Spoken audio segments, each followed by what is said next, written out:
जीवन में एक बार ऐसा दौर आया जब मैं बैंकरप्ट हो गया, दिवालिया हो गया। मेरी बनाई हुई कंपनी घाटे में चली गई, करोड़ों का कर्जा चढ़ गया, मेरा व्यक्तिगत बैंक बैलेंस जीरो यानी शून्य हो गया। दोस्तों नमस्कार, मैं आपका दोस्त लक्ष्मण यादव कहानी सीरीज के एपिसोड नंबर 2 में आपका बहुत बहुत स्वागत करता हूं। आज की कहानी भी बहुत ज्यादा प्रेरणादायक रहने वाली है। एक ऐसी कहानी जो हर एक व्यक्ति की दिशा और दशा दोनों को बदल सकती है।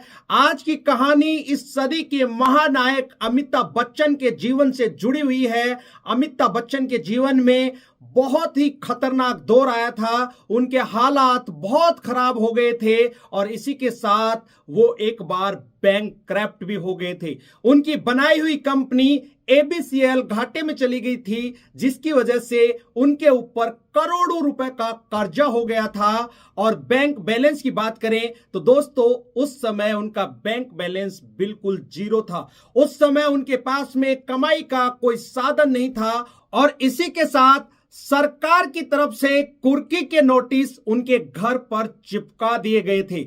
ये बात पूरे शहर में आग की तरह फैल गई थी और ये बात उसी समय धीरू भाई अंबानी को पता लगती है। जैसे ही ये बात धीरू भाई अंबानी को पता लगती है, अपने छोटे बेटे अनिल अंबानी को अपने पास में बुलाकर कहते हैं कि इस समय अमिताभ बच्चन बहुत ही खराब दौर से गुजर रहा है, उनकी आर्थिक स्थिति बहुत अच्छी नहीं है, उनको कुछ रुपए देके हम मदद कर सकते हैं ताकि वो इस संकट से उबर सके। उसके बाद अनिल अंबानी अमिताभ बच्चन के घर जाते हैं और सारी बात शेयर करते हैं कि मेरे पिता धीरू भाई अंबानी आपकी मदद करना चाहते हैं। एक बार यही बात अमिताभ बच्चन ने मीडिया के सामने बताई थी कि धीरू भाई अंबानी मेरे को इतना रुपए दे रहे थे कि जिससे मेरी सारी दुविधाएं दूर हो रही थी, मेरी सारी परेशानियां खत्म हो रही थी, लेकिन मैं उनकी उदारता पर भावुक हुआ और मुझे लगा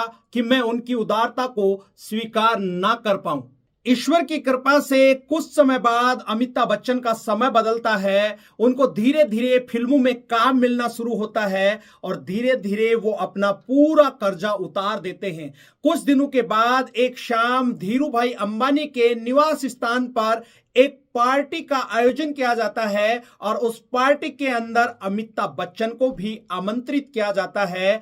जब अमिताभ बच्चन धीरू भाई के निवास स्थान पर पहुंचते हैं, उस दौरान धीरू भाई अंबानी अपने कॉरपोरेट जगत के दिग्गज लोगों के साथ में एक टेबल पर बैठकर मीटिंग कर रहे थे, आपस में बातें कर रहे थे। उसी दौरान धीरू भाई अंबानी की नजर अमिताभ बच्चन पे पड़ती है और अपने पास बुलाते हैं। जैसे ही अमिताभ बच्चन धीरू भाई अंबानी के पास पहुंचते हैं, अपने पास बैठने के लिए कहते हैं।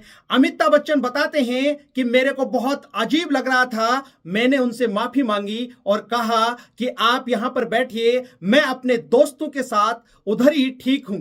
लेकिन धीरू भाई अंबानी जिद करते हैं और मेरे को अपने पास बैठा लेते हैं। उसके बाद में अपने दोस्तों के सामने कहते हैं कि ये लड़का गिर गया था, खतरनाक तरीके से गिर गया था, अपने बल पर अपने दम पर खड़ा हुआ है, मैं इसकी इज्जत करता हूं।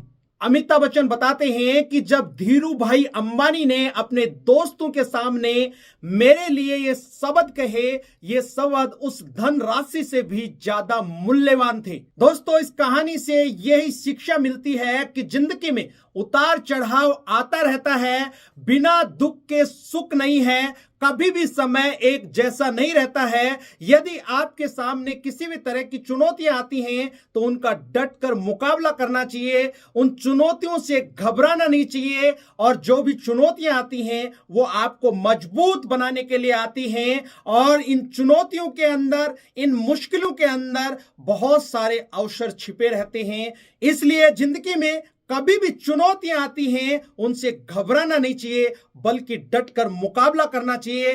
देखिए आपके सामने ही है कि अमिताभ बच्चन के जिंदगी में एक दौर ऐसा भी था कि वो बहुत बुरी स्थिति से गुजर रहे थे, बैंकक्रप्ट हो गए थे, उनका बैंक बैलेंस जीरो था, लेकिन आज वो इस सदी के महानायक हैं। उन्होंने पेशेंस के साथ उन मुश्किलों का सामना किया, डटे रहे, अपने उसूलों पर रहे, नीति नियमों का पालन किया और उन्होंने कामयाबी हासिल की। यदि आप भी अपनी जिंदगी में कामयाब होना चाहते हैं मेरे दोस्त, तो दिमाग में एक बात बढ़ा लीजिए कि उतार चढ़ाव आएंगे ही आएंगे, चैलेंज आएंगे ही आएंगे, लेकिन आपको हार नहीं मानना है, टिके रहना है, डटे रहना है। एक दिन सफलता आपके भी कदम चूमेगी।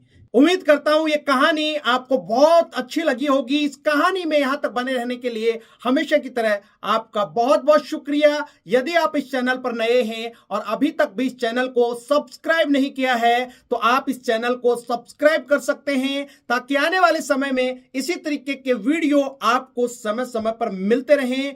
अगले वीडियो में फिर मिलते हैं, तब तक के लिए अपना और अपने परिवार का ख्याल रखें। Thank you. जय हिंद, जय भारत।